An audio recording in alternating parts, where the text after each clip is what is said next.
grain mill. Been having issues with it. Hey, it's Wally. Happy Homebrew Wednesday. Number 5 for me. So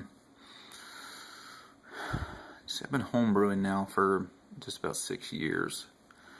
And last few weeks, I guess it just goes to show you never really, you don't know everything, and you've got a few things to learn, and you always need to kind of go back and check over what you've been doing.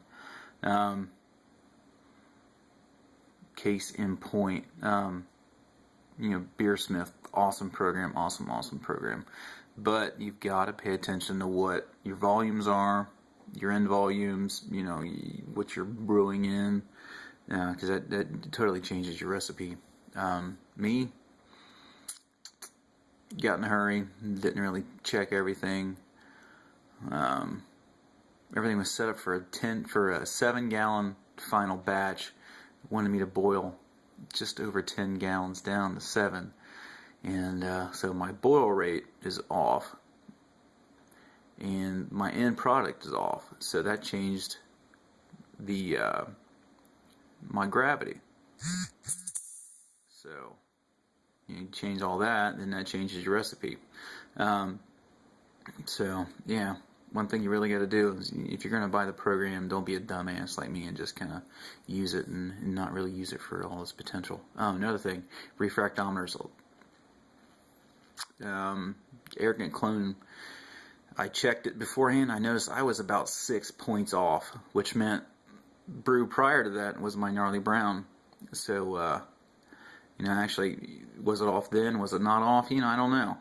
Chances are it was off. So, after checking that before my my Arrogant Bastard clone, I checked it again last Sunday when I was doing this double IPA that I kind of put together. So, yeah, just kind of shows you that you've got to check your stuff. You got to be consistent, and consistency is the key. That and patience. Another thing is, man, I am just ready to throw my grain mill out. We'll get into that later in the shot in some of the clips, but it's just a cheap Millard's mill. I think it's first generation with a oil impregnated bronze bushings in it. And on the drive side that I hook my drill up to, it's really wearing thin. I got a thin wall condition, and it's just about worn through. I've got ball bearings. I've got bearings to replace those bushings. I just haven't gone about and drilling out the bushings and drilling some holes and pushing the bearings in. But I should never mess with it 3 weeks ago. I cleaned it up, pop riveted the chute together instead of the real small screws, and while I was in there I went ahead and took it apart, cleaned it up, and I didn't put it back together the exact same gap. I set it a little bit tighter, hoping maybe I can get a little better efficiency. No, sparge almost stuck on me when I did my gnarly brown clone. A week after that, I went ahead and had the homebrew store go ahead and mill the grains for me. I bought a couple pounds and ran it through, and I thought I was pretty damn close to what the, just visually looking at the grind in my hand, I thought I was close. No, I just about stuck on me last Sunday when I did this double IPA, but I got to do something with it. I can't do that. I can't keep brewing like that, and it's either fix it or ditch it at this point. The thing is, when I buy my kits, usually I don't brew the next day or 2 days or 3 days later, and it could be a week, it could be 2 weeks. I really don't want ground grains sitting around any longer than they have to. But my efficiency, geez, oh Pete, crazy. But I did something a little bit different. I did a 150 degree mash for 60 minutes. Then I bumped my temperature up to 155 for a half an hour. And my efficiency went through the stinking roof. But so I ended up having top off water and some other crap, and I was pretty aggravated through the course of the day. But anyway, right now, drinking on my gnarly brown. Can't really see it, but it's pretty clear, ruby red to brown, pretty nice. Not quite what I wanted it to be. My alcohol's a little off, so my ABV is a little lower than I wanted. Attenuation's not great. I think I mashed too high. I think I mashed at 100. I think it was 156 or higher, which, another thing, I wasn't paying attention to my brewsmith. You know, what happened if I looked at, I got my strike water confused and just went ahead and did it, or whatever, but you get complacency. You've got to check your stuff.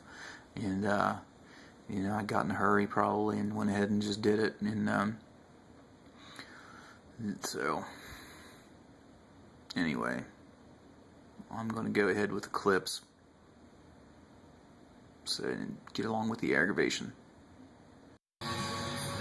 Drinking on my gnarly brown, crystal clear. Put some gelatin in it, force carved it. Oh man, it looks beautiful. Ruby red to brown. Couldn't have any issues with it. 2 weeks ago, almost stuck. I adjusted it. Last brew I had the local brew shop grind it. Thought it was okay. Almost stuck again. Now my gravity through the stinking roof. Gonna have to add some top off water. Jesus Christ, I wish I had this efficiency when I made my stinking barley wine and Russian Imperial earlier this year.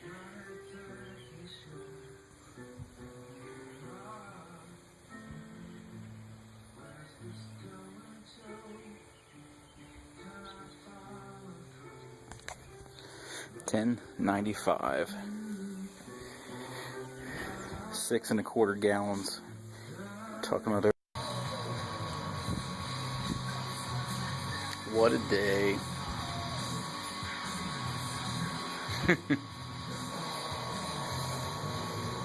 Ended up adding just over 2 gallons of top off water. And I still have just over 8 gallons of water, of wort, mind you, at 1.086. So just hit my numbers, but not real stinking pleased about it. But